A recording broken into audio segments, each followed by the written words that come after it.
Morning guys, ayun po si JJ. Jay, shoutout naman Jay. Shoutout po. Ayun po, nagtatanggal ng kalawang sa loob ng tangke ng tubig. Ayun po, oh, kapal. Kapal? Ayun. Panahon pa yata ni Andres Bonifacio itong mga kalawang. Kaya nga dami. Tuloy mo lang Jay, ginagawa mo. Bibidyoan kita.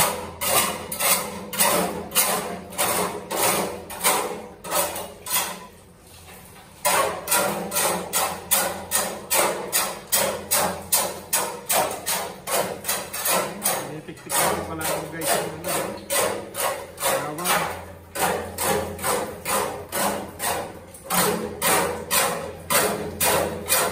Shoutout ka sa mga asawa mo.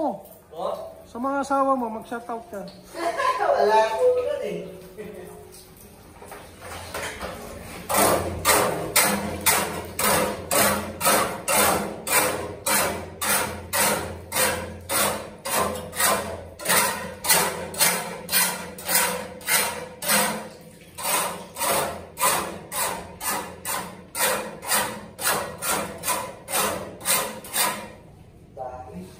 Ang kalawang ng tangke.